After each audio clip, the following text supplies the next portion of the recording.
economia pode ser recuperada.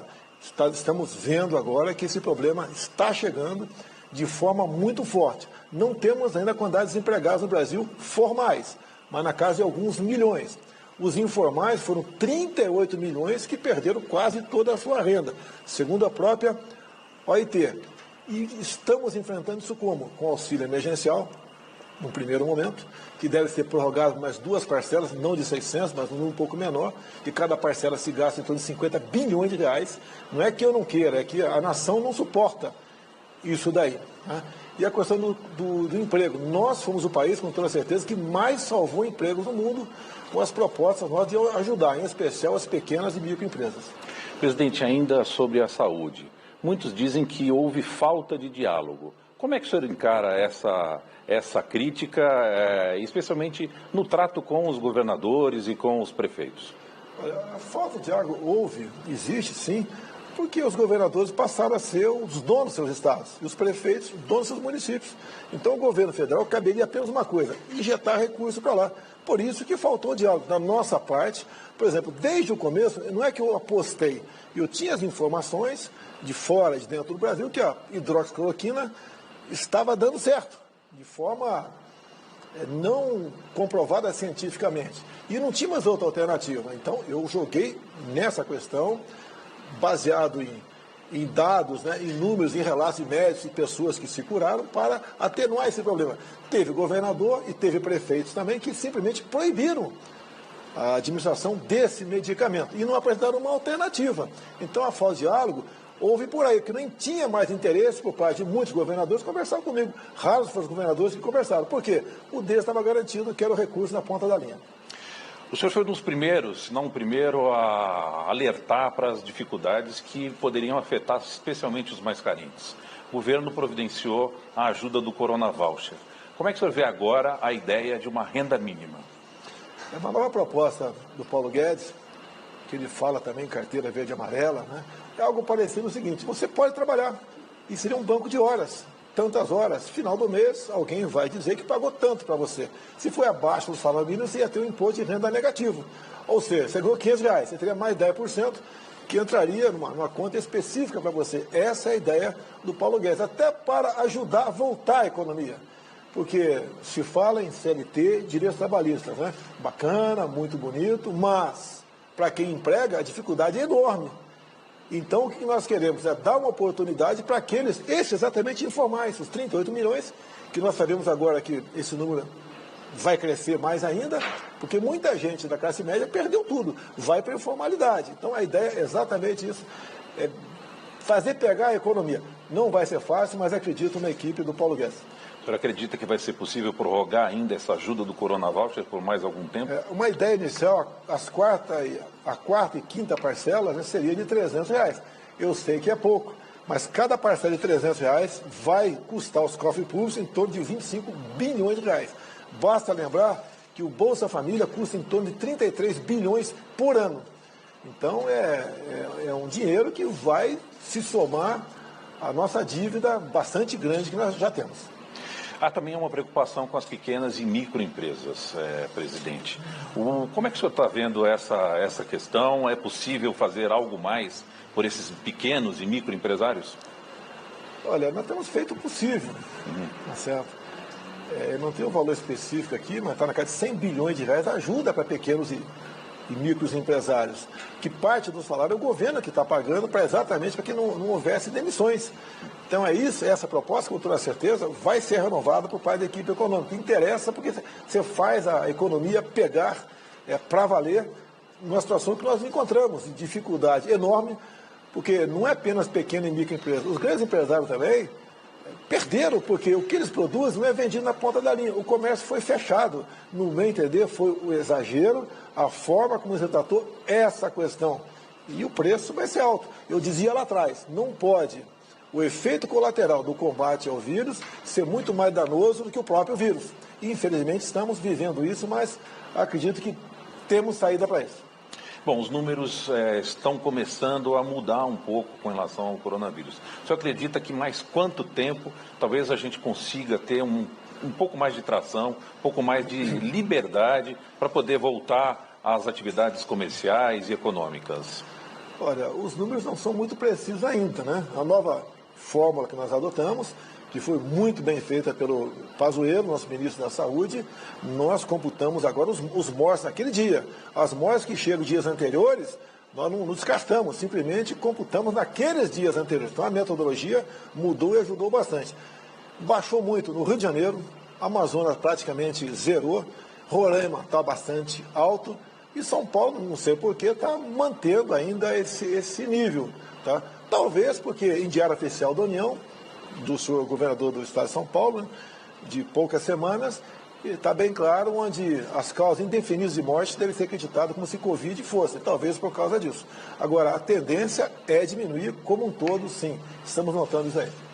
Bom, o país tem passado e atravessado diversas e sucessivas crises políticas, com algum conflito entre os poderes. Como é que o senhor analisa esse contexto desde o início do seu governo? Olha, é uma constância em fustigar o governo. Uma constância. Sempre temos algum problema. O último agora, estou sendo julgado no TSE, acredite. Tem que saber o motivo, né? Por que está sendo julgado no TSE? Um site, em setembro de 2018, antes das eleições, que era mulheres contra Bolsonaro, entrou lá um hack e botou mulheres com o Bolsonaro. E ficou assim por 24 horas. Então, isso, segundo a denúncia que chegou ao TSE, influenciou nas eleições. E a chapa Bolsonaro-Mourão devia ser caçada. O que eu vejo no TSE? É uma denúncia que não devia ser aceita, mas está sendo julgado se esse processo continua ou não. Como o senhor vê a articulação com o Congresso Nacional? É também uma fonte, às vezes, de controvérsia. A recente indicação do deputado federal Fábio Faria se encaixa num esforço de articulação com o Congresso Nacional? Como é que o senhor avalia esse quadro? Não, primeiro, como eu não tinha essa articulação, a imprensa toda batia em mim que faltava o diálogo. Quando comecei a conversar com parlamentares, líderes de outros partidos, exceto da esquerda, começaram a me acusar de fisiologismo. Nós não entregamos, ninguém do dito Centrão me pediu, Ministério, estatais ou banco oficiais. Então, estamos mantendo o nosso compromisso de campanha e assim está sendo feito. E nós conseguimos nos aproximar desses partidos, agora só acusados de fisiologismo. O tocante é o Fábio Faria. É um amigo particular de algum tempo. Tá? Nós tínhamos a necessidade de melhorar nossas comunicações, não só a interna, bem como as comunicações como um todo no Brasil, o que interessa realmente. Tá? E foi assim, nós resolvemos tirar uma parte da Secretaria de Governo, do Ramos, né? E uma parte do Ministério de Ciência, Tecnologia e Comunicações, do Marcos Ponce. E criamos esse Ministério das Comunicações, que começa não só com um orçamento grande, bem como com muitas atribuições. Então, o Fábio Faria foi, como sempre, na minha cota pessoal, para ajudar as comunicações. Alguns falam que eu botei um deputado lá, né? E isso não poderia acontecer. Lembro que a senhora Tereza Cristina é deputada federal por Mato Grosso do Sul e faz um excelente trabalho. Também o Marcelo Alva Antônio, no tocante ao turismo, estava fazendo um trabalho excepcional. Infelizmente, a questão do vírus diminuiu bastante o tamanho do turismo. Tínhamos, um tempo atrás, o Mandetta, depois nos deixou. Então, a questão de ter parlamentares não tem nada a ver com fisiologismo. Temos bons parlamentares e competentes. O Fábio Faria entende do assunto e acredito muito no trabalho dele. Qual será a grande prioridade para o Ministério das Comunicações? São várias prioridades, né? Uma ali é a comunicação do governo. O resto é compor no Brasil todo nessa questão.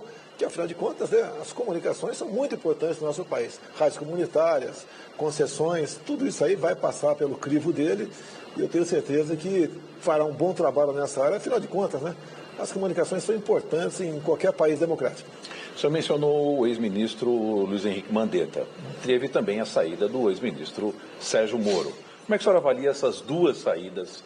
Primeiro da saúde, que depois foi superado com a nomeação de Nelson Teich, agora Pazuello, e o desfecho da saída de Sérgio Moro. Foram crises? O senhor se arrependeu de alguma coisa? Como é que o senhor pode avaliar? O Mandetta é um bom comunicador. Ele tinha um excelente contato com uma mídia muito especial, conhecida por todos aí. E em cima disso, basicamente, ele ajudou a potencializar o pavor pregado junto à população que interessava para essa grande rede de televisão. Por isso ele passou a ser um queridinho daquela mídia e ganhou seu espaço. Só que, com o tempo, né, ele começou a se julgar mais importante que o presidente. E a última entrevista dele, que foi no Fantástico, gravada aqui em Goiás, ele disse que o povo, né, vai ter que decidir se ouve o presidente ou o ministro. Aí foi um ponto final, game over para ele, vai ser feliz na sua nova função. Veio o Taixa, ficou 30 dias por questão pessoal, resolveu nos deixar. E o Jean Pazuello está fazendo agora um brilhante trabalho na saúde.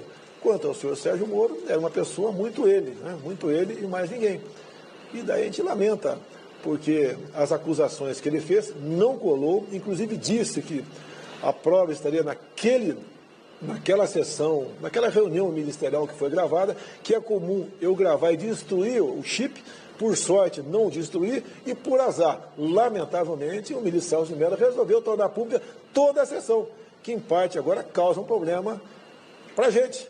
Ou seja, uma reunião reservada, que foi aqui carimbada como secreta por nós, foi divulgada, por outro lado, no meu entender, sem a devida responsabilidade. Aí vem crise, mais uma nova crise pela frente, que deságua em cima do Ministério da Educação. Tá? Estamos buscando uma maneira de contornar isso daí. Sobre o Ministério da Educação, presidente, no final de semana o país voltou a registrar manifestações e protestos. Aqui em Brasília os protestos estavam proibidos e o ministro da Educação participou do protesto. Qual é a avaliação que o senhor faz desse contexto? Primeiro, eu não coordeno e nem convoco nenhuma manifestação. Todas as vezes que houveram manifestações e foram pacíficas de apoio ao meu governo, eu compareci aqui e cumprimentei o povo. O mínimo que eu poderia fazer. Quanto à participação do ministro no dia seguinte, né, num grupamento de pessoas, que não foi aquele grupo de pessoas que soltou os fogos para cima do Supremo Tribunal Federal, eu acho que ele não foi muito prudente participar dessa manifestação, apesar de, na hora de grave, ele ter falado ali. Mas não foi um bom recado, porque ele não estava representando o governo, ele estava representando a si próprio. Então, como tudo que acontece cai no meu colo, mais um problema nós estamos tentando solucionar com o senhor Abraham Van Trauben. Com relação ao Supremo Tribunal Federal, o senhor mencionou também, existem 2 inquéritos correndo lá no Supremo. O senhor tem acompanhado esses processos? Como o senhor pode avaliar a tramitação desses inquéritos? O inquérito do ministro Alexandre de Moraes. Exato. Olha, a própria senhora Raquel Dodge pediu por 2 vezes o arquivamento, por inconstitucionalidade. O atual PGR, o senhor Aras, também pediu o arquivamento. É um inquérito que serve para interesse apenas dele. Tá? Ele é a vítima, ele interroga, ele julga e ele condena. Isso não é justo, no meu entender, porque está aí à margem da legislação brasileira. Então isso é um foco de atrito. Até a busca e apreensão que foi realizada na casa de 29 simpatizantes meus, nenhum simpatizante da oposição, isso não soa muito bem no Estado Democrático de Direito. Isso, obviamente, né, é um foco de atrito que o Supremo tem que superar. Da minha parte, eu pergunto para você, pergunto para quem está assistindo, onde é que eu provoquei em algum momento o Supremo Tribunal Federal? Onde é que eu fui a origem de problemas para o Brasil por posições minhas? Não existe isso aí, não existe. Querer dizer, porque em manifestações tem um cara ou outro com a placa do AI-5, é digno de pena essa pessoa. Existe AI-5? Não existe mais atos institucionais. É a mesma coisa que levantasse uma faixa, pena de morte. Não existe pena de morte. É a mesma coisa, intervenção militar, artigo 142. Não existe intervenção militar. O artigo 142 nem precisava o senhor Luiz Fux, monocraticamente, atender um pedido do PDT. O partido tem ligação com o Partido Comunista Chinês, para dizer qual é o papel das Forças Armadas. Como se o nosso alto comando das Forças Armadas fossem pessoas que não soubessem qual o seu papel numa democracia. E nós, militares das Forças Armadas, que eu também sou militar, somos os verdadeiros responsáveis pela democracia em nosso país. Nós jamais cumpriríamos ordens absurdas, mas também jamais aceitaríamos um julgamento político para destruir um presidente democraticamente eleito. Presidente, o senhor tem reiterado a manifestação de que não existe essa possibilidade de um golpe militar ou de uma intervenção militar. Porém, em alguns momentos, em algumas entrevistas de ministros ou de representantes do governo, vem a palavra mas e as pessoas acabam ficando em dúvida. O senhor pode esclarecer definitivamente isso? Sem problema nenhum. O próprio julgamento no TSE. Acabei de falar o motivo do julgamento, com todo respeito, Marcelo, eu sei que não devo fazer pergunta a você, mas me julgar por uma página que ficou fora do ar por menos de 24 horas, para caçar a chapa Bolsonaro-Mourão, é inadmissível isso daí. Isso, no meu entender, é começar a esticar a corda. É começar a alimentar uma crise que não existe da nossa parte. Outra, eu vou dar golpe. Como é que eu vou dar golpe se eu já sou o presidente da República? Se eu já sou o chefe supremo das Forças Armadas? Você viu algum momento eu falando em controle social da mídia, como acontecia em governos anteriores? Nunca se ouviu falar isso aí. Eu fui o presidente que mais se expôs junto à imprensa. Inclusive fazíamos aqui, periodicamente, uma reunião com todos eles. Até que alguns começaram a abusar. E quando eu falei no ouvido de uma pessoa uma questão e foi pego lá, e o pessoal resolveu potencializar e criticar por causa daquilo, acabou, não vamos dar mais entrevista. O que eu falo particularmente para alguém é entre eu e ele, ponto final. É como uma reunião de ministros. É inadmissível se externar, publicizar uma reunião de ministros, onde tratávamos de assuntos específicos, né? E eu disse nos autos que eu poderia sim explicitar tudo, o que eu falei, não o que os outros falaram, mas lamentavelmente entendeu de forma diferente o senhor Celso de Mello e uma pequena crise está instalada no Brasil, que eu espero que se resolva o mais rapidamente possível. Presidente, no ano passado o governo conseguiu avançar numa pauta muito importante que foi a reforma da Previdência. A reforma tributária e administrativa chegou-se a se conversar um pouco. Veio a crise e essas reformas ficaram de lado. O senhor acredita que é possível retomar essa pauta, uma pauta importante para o Brasil? A reforma tributária é complicada. Porque quando entra no parlamento, os interesses de governadores, de prefeitos, do próprio governo federal, de outros grupos, porque eu falo do Paulo Guedes. Ele tem que ser uma reforma que possa ser aprovada. Tá? O Paulo Guedes está caminhando nessa direção, que a reforma perfeita nós estamos tentando há 30 anos, pelo menos, o tempo que eu estava dentro do parlamento, e não se consegue chegar a bom termo. A reforma administrativa também, o que eu tenho falado para a nossa equipe? Tem que fazer primeiro um bom trabalho de mídia, porque chega no final da linha algo completamente distorcido. Por exemplo, eu não estou acabando com isso, nós não queremos acabar com a estabilidade do servidor, mas a partir do momento que você bota na proposta que a partir de agora não vai ter mais estabilidade, o que chega para todos os 12 milhões de servidores do Brasil, que eu estou quebrando aí, eu estou aí acabando com a estabilidade deles. Então é um desgaste muito grande. Eu não estou preocupado com reeleição, mas nós devemos nos preocupar e atender os eleitores, o brasileiro, de forma honesta e justa, e não ser massacrado pela opinião pública por uma coisa que você não fez e não propôs. Então a guerra da mídia é importante, por isso o atraso no envio da reforma legislativa para o parlamento. Mas o senhor acredita que no segundo semestre será possível retomar essa pauta? O segundo semestre, eu acho que acaba em novembro, né? Porque as eleições devem se acabar, então acabou o ano. Isso, com toda certeza, fica para o ano que vem. Presidente, vai ficar alguma lição grande dessa pandemia, dessa crise, que o mundo todo está enfrentando, não só o Brasil? O senhor acredita que fica algum aprendizado grande dessa crise? Fica, até pela forma como ela foi tratada. O Supremo Tribunal Federal, no meu entender, uma crítica que eu faço construtiva, errou ao dizer que cada Estado cuide da melhor maneira que lhe aprouver essa questão. Tinha que ter uma orientação governamental nesse sentido. Eu poderia, sim, fazer um conselho, uma reunião de 2, 3 por estado, ficar de maneira permanente em Brasília e fazendo as políticas, né? E isso poderia ser feito. Você pode ver a própria maneira de cada governador comprar respiradores mundo afora, como São Paulo agora parece que está comprando da Turquia, outros compraram da China, outros de outros países, isso não caiu muito bem, até porque a Polícia Federal está agindo, está encontrando problemas, e tem gente se complicando tocante a isso. Deveria estar sob nossa orientação, isso aí. Tá? Então, isso é uma questão. E a outra, como o próprio governo americano disse, não podemos depender, né, de certas coisas vitais de apenas um país. Por exemplo, a cloroquina, né, o insumo para ela, dependemos exclusivamente da Índia, graças a uma amizade, uma consideração, porque eu estive na data magna da Índia em janeiro desse ano. Só um chefe de Estado é convidado, né?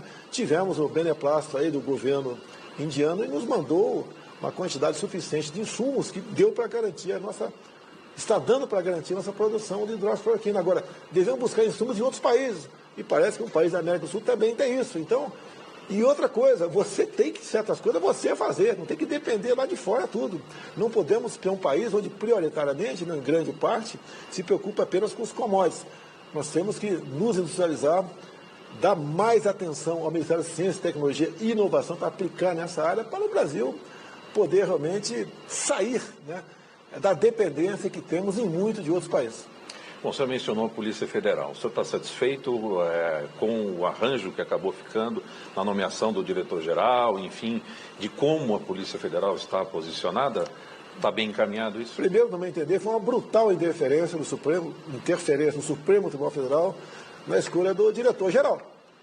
A argumentação é que é meu amigo. Eu o conheci depois do segundo turno das eleições de 2018. A amizade que aconteceu ali foi natural.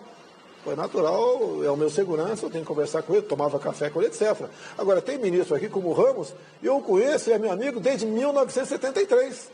O próprio Fábio Faria. Então também não poderia ser nomeado.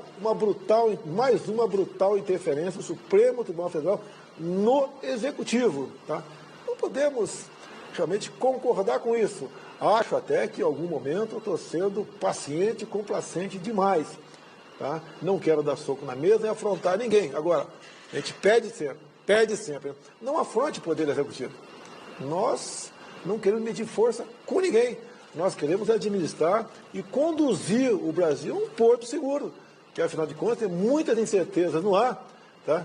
Que se nós, por exemplo, não estivéssemos dando aí os R$600 por mês, tá? a esses mais humildes, poderíamos ter problema seríssimo de ordem social no Brasil.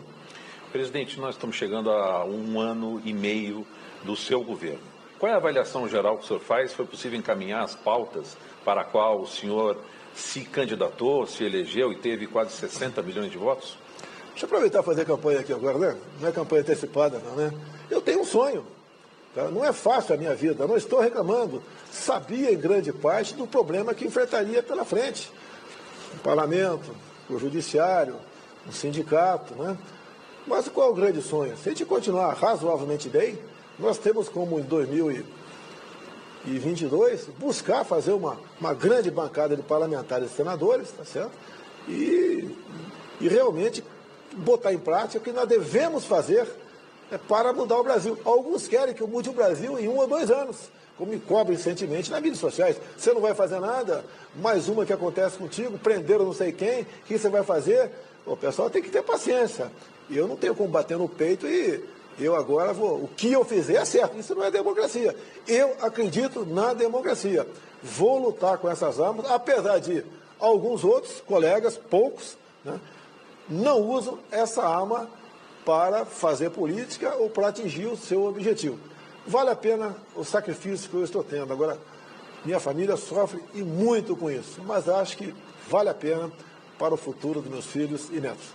Posso entender, então, que o senhor se candidata à reeleição em 2022? Eu não quero descartar isso daí. O que eu falei lá atrás é que eu não disputaria uma reeleição caso fizesse uma boa reforma política, como, por exemplo, reduzindo o número de parlamentares em todo o Brasil. Como isso não está previsto acontecer, uma possível reeleição a gente não descarta, mas não vive em função disso. Eu agi dessa maneira enquanto parlamentar e sempre falei para meus colegas parlamentares, se você se preocupar com reeleição, você está fadado ao insucesso, porque você acaba sendo o bonzinho, aquele que diz sim para todo mundo.